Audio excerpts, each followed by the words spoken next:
It's right.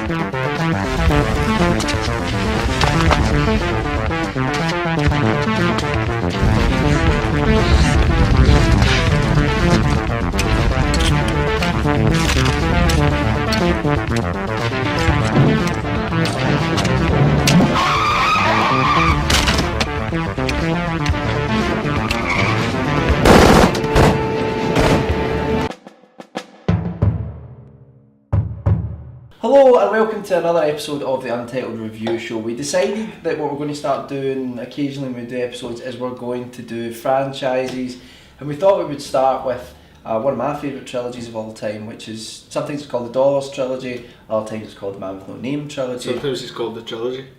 The Trilogy, not really, but it's certainly a trilogy which I think it stands up there as one of the best ever made, and interestingly, much like Nolan's Batman films, in my opinion anyway, Cam disagrees, but the first film... Every time you mention it, I'm going to blind you. The first film is perhaps the weakest, but they're all good. Okay, so the first film we're talking about, Alan, you quite like this trilogy, don't you? No, I think I would actually refute the claim that the first one is the weakest. Really? So, you say it's the weakest, but you compare it to other films and it's like saying that's the weakest. It's still a very good film. It's not High School Musical. The first film we're talking about is A Fistful of Dollars, directed by Sergio Leone, and all of the films in this trilogy were directed by Sergio Leone, and the music was composed by Ennio Morricone. The soundtracks are just unbelievable in these three films. It was released in Italy in 1964, and as you can see by my notes, and it was released in America in 1967, we think. So anyway, the story roughly, if you haven't, there are probably going to be spoilers to be honest. If you haven't seen these films, go away, watch them, and then come back and watch this video and let us know what you thought about them. So the original film is kind of an unofficial remake of Kurosawa's Yojimbo, which is also in turn an unofficial adaptation of a book called Red Harvest. Dashiell Hammett, I believe. And it really follows this story about this sort of town where you have two factions in the Old West warring against one another and sort of fighting for control. And this man, I don't know if you would consider him a bounty hunter, but he's an opportunist, played by Clint Eastwood, who is the man with no name. He's the person that ties together the three films, and his character sees an opportunity to play both families, both groups off against one another to perhaps make money along the way. I think it's a very good film. It's excellent. Now you say that he ties the films together, but has it ever actually been established that he's the same guy? That is a good because it's kind of a grey area. His name's changed. In the second film, he's called Manco. And he's Blondie and Good, the Bad, and the Ugly. Blondie is Tuco's nickname for him, yeah. And Manco is Italian for one-armed man. So I think that might actually be a nickname as well, because he when he's got the poncho on, he draws with one hand. Yeah. So anyway, what did you think of? Oh, it's brilliant. I mean, that's what we're saying, to say it's the weakest. And it is, it is in that sense probably the weakest of the films. But here for you, Callum. That's it, I know. You're always rolling past. Actually, there's an ambulance. That's fucking harassment. That's harassment. And that's why they're here. That's my problem. It's solid. I'd still lost train of thought. Something over. I think for me anyway, one of the reasons why I think it's weaker is simply because it is, first of all, it's more of an intimate film. It's not as epic as the other two. Certainly not as Good, the Bad as Good, the Bad, and the Ugly. Definitely the best. And for a few dollars, we'll talk about that in a minute, right? For a few dollars more, I think both films deal with more complicated themes, and I think they also explore the backdrop of that era a little bit more. But I also think that the film, I think Sergio Leone got better as a director. I think that's part of it as well. I think it's constructed tighter. But anyway, so you think that you think I'm wrong when you go Yeah, I mean, I would refute that. I mean, I would say that this one is the best for on the grounds that it is the most concise. I feel that this is the most tightly knit of the three. I find the other two, particularly The Good, the Bad and the Ugly, to be sprawling and overlong. So you think it sort of gets a little bit away? Yeah, I think it worked better when it was. I know I'm gonna get so much flack for this. It's unbelievable, but Tell us your opinion. In my house, Alan. Up a road. What do you think about the portrayal of the main character? I don't know if he's called Joe in the original one. Or or at least that's the name that's given to him. But I think it was just almost like a sort of way of addressing someone, like, you know, kind of, hey Joe. Yeah. But what do you think? Where are you going with that gun in your hand? Do you think Clint Eastwood's portrayal is different for A Fistful of Dollars than it is in the other two films? Do you think that maybe in the other two films he's very much, to me anyway, he's more of a sort of mythical figure, almost superhero-esque in some ways, and I think sometimes maybe in the first film you feel he's a lot more caught up in things in the first film, whereas in the other two films he just kind of rolls through it. Because I mean, obviously the second film kind of ends in a gunfight between Lee Van Cleef and what's his name? Indio, right? Is that from Let's Check Mate? Clint Eastwood almost appears like a guardian angel with another pocket watch, so he's kind of like a supernatural figure out with it, whereas he's very tangible in the first film. You know, he is very much involved in the events, but it taught me two films. First film taught me two things: shoot for the heart, and it also said that mules don't like you laughing at them. Yeah. And that's true. So anyway, like, it's an interesting point. I feel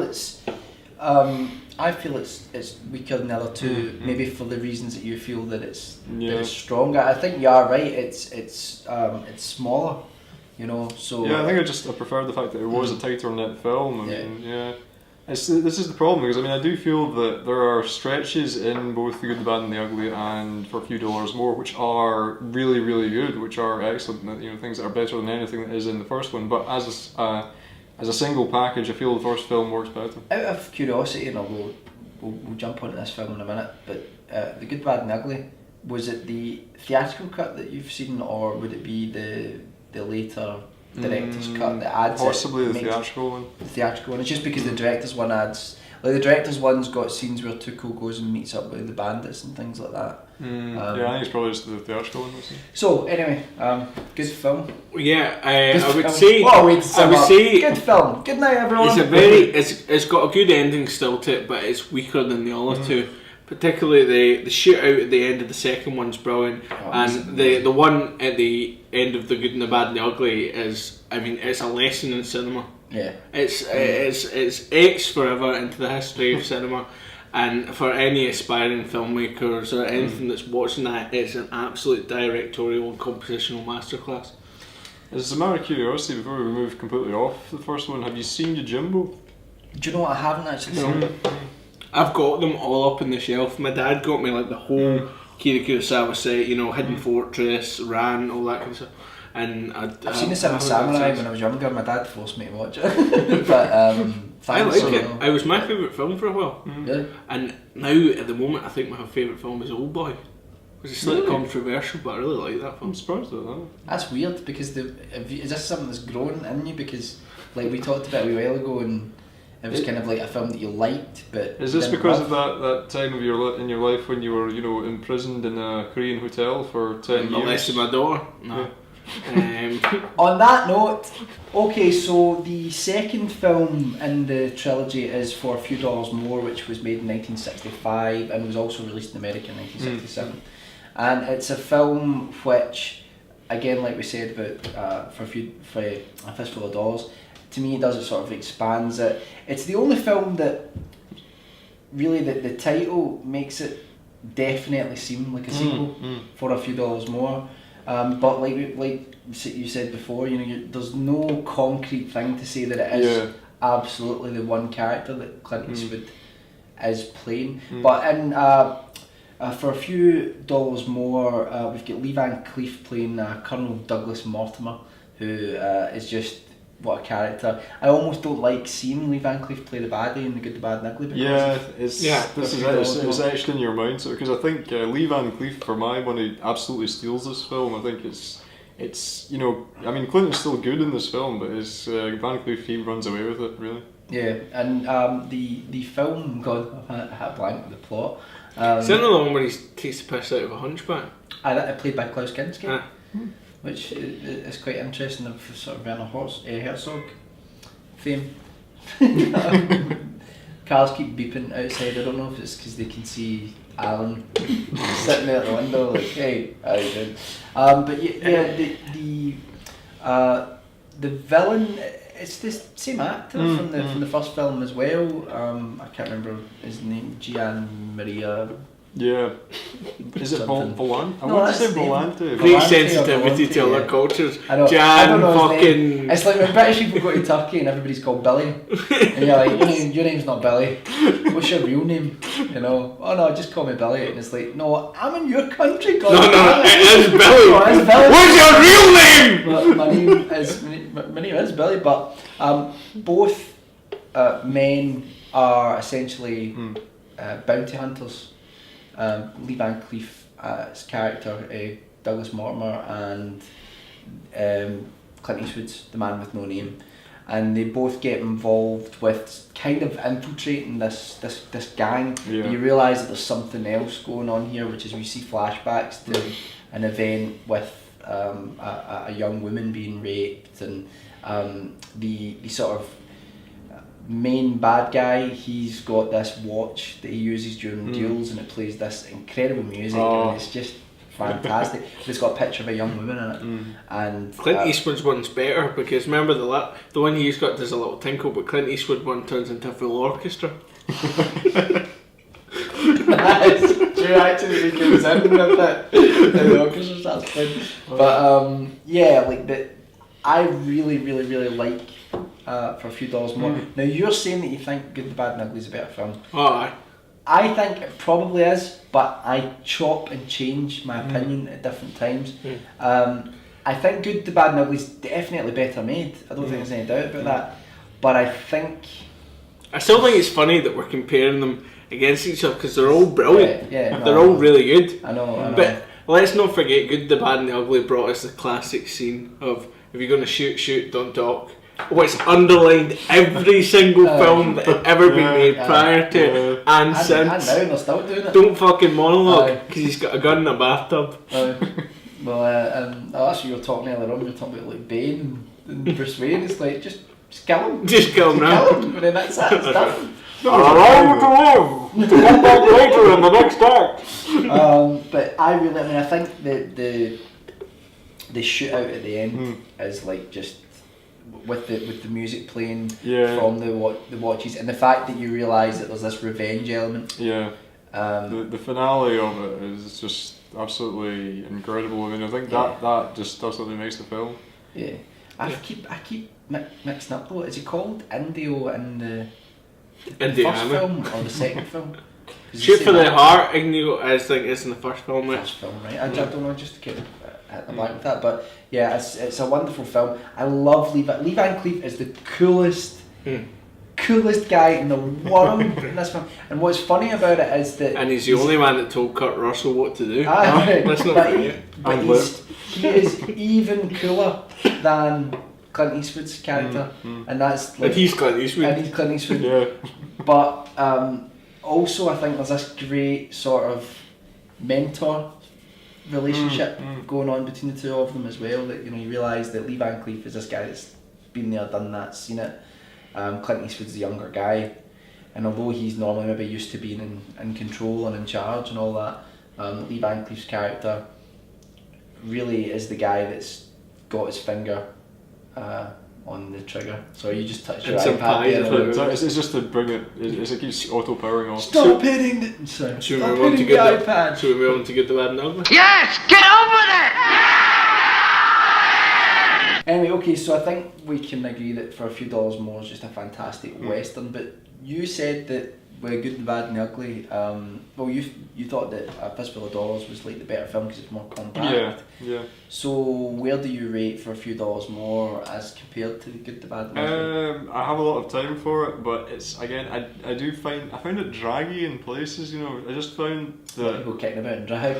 yeah. Nice. That could have been Priscilla, Queen of the Desert. I'm not entirely sure, but yeah, I just I'm watching the wrong film. possibly. Yeah, no, I just felt there were times it felt like it was maybe going on. I mean, I get that, you know, it is kind of a meditation in a way, but you know, there were times when, you know, they were kind of, it felt like they were going over the same ground a bit more than they really needed to. Good, the Bad, and the Ugly was my favourite film for a long time, and it still pretty much is, but it's contested at the moment. Well, let's move on to the Good, the Bad, and the Ugly then, because For a Few Dollars More, I'm putting this strange voice on. Like, let's go. Turn to the guy that used to. It's like you're speaking to Goal for children. Goal, I know. Alright, so Good, the Bad, and the Ugly was released in 1966, and I think it was. Well, it was filmed in 1966. I don't know when it was released in America. I would assume you said you thought 1968. Oh, it was released in the 60s. Okay. Yeah.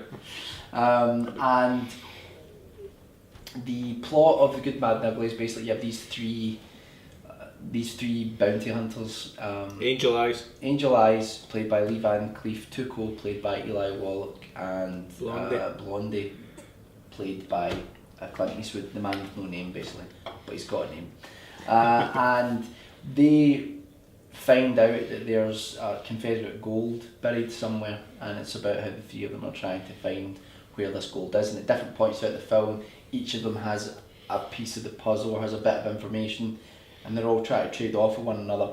And The Good, the Bad, and the Ugly, basically Angel Eyes, played by Lee Van Cleef, it's a different character that Lee Van Cleef plays from the second film. He's playing definitely the bad here, he's pretty much a scumbag. And Eli Wallach plays the ugly, Tuco, and Sure, that didn't affect your self-esteem at all. the thing is, what I would like to say about The Good, Bad, and Ugly is that Tuco is the most endearing character in the whole thing. He's the only character who we learn things about. The other two are mysterious, you don't really learn much about them. But Tuco, you learn about the scenes with his brother in the monastery. Really touching. And Really become a priest. you learn about a bandit, how he became a bandit and all that, and you realise that really this guy has, you know, it's basically been because his life's taken certain turns that he's found himself, like, just to survive. He became a bandit, and it's the whole film is fantastic. Really, it's set the backdrop of the Civil War, and that's a big part of the film. There are whole scenes of it. There's one scene in particular about a bridge that they're trying to they're trying to blow up, and it's the south on one side and the north on the other side. That's where I can understand, as brilliant as those scenes are, at certain times, The Good, the Bad, and Ugly, it just kind of goes away from the main plot, and all of a sudden you're in the middle of this Civil War battle, and you're kind of, that probably could have went, but it's still great stuff though. Well, that's the problem. I mean, I think you kind of hit it on the head, really, is because there are passages in this which are really, really great, but at the same time, it's just, as you say, it meanders. You know, for me, I did feel like it's, I almost want to say self-indulgent. Yeah, I can understand why you say that, but at the same time, I could watch The Good, the Bad, and Ugly over and over and over again. What about you?